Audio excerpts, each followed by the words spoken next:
ఇవాళ మనం చెప్పుకోబోయే విద్య కంటే కూడా ఇది పరిహారం అని చెప్పాలి. శనిదేవుడికి సంబంధించిన పరిహారం ఇది.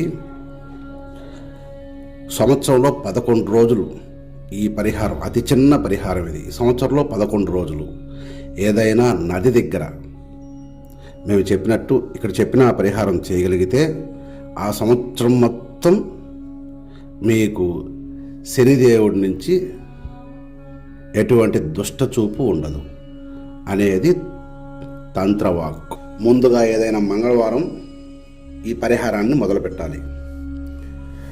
ఇక్కడ మేము చెప్పబోయే క్రియ 11 రోజులు చేయాల్సి ఉంటుంది. ప్రతిరోజు నదీ స్నానమైనా చేయాల్సి వస్తుంది, లేదా ఇంట్లో అయినా సరే స్నానం చేసేసి ఇక్కడ ఇవ్వబో మంత్రాన్ని నేను ఇస్తాను, లాస్ట్లో డిస్క్రిప్షన్లో ఇస్తాను మంత్రాన్ని.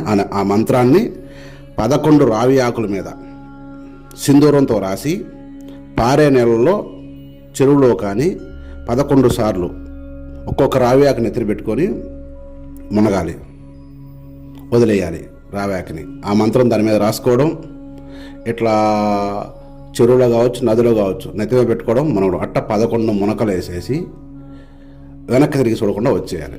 ఇలా ప్రతి సంవత్సరం ఏదో ఒక నెలలో మంగళవారం రోజున మీరు చేయగలిగితే శని ప్రభావం అనేది మీ మీద పడకుండా ఎప్పటికీ రక్షిస్తూనే ఉంటుంది. అదేంటది, జీవితం మొత్తం మేము ప్రతి సంవత్సరం చేసినా పనిచేస్తుందా అని అడిగితే ఖచ్చితంగా పనిచేస్తుంది. శని దగ్గరికి రాకుండా ఉన్నటువంటి మంత్రం ఇది. దగ్గరికే రాడు ఆయన, ప్రసన్నుడు అవుతాడు. నేను అంటే ఎస్కేపిజం అంటారు చూసావా, నువ్వు ఈ సంవత్సరం చేసి మళ్ళీ వచ్చే సంవత్సరం చేయకపోతే ఆలోచిస్తాడు.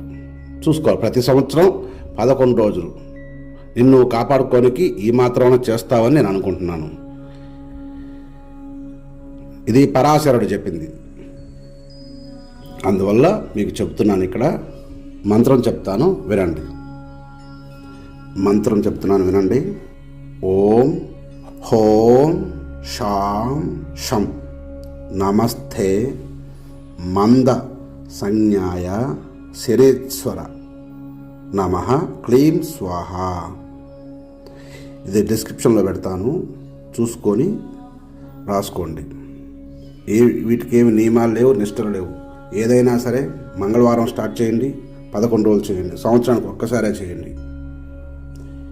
ఈ సంవత్సరానికి ఒకసారి చేస్తే చాలు, ఆ సంవత్సరం మొత్తం మీ మీద శని దృష్టి ఉండదు అనేది ఋషివాక్కు, గురువాక్కు, తంత్రవాక్కు కూడా. సర్వే జనా సుఖినో భవంతు.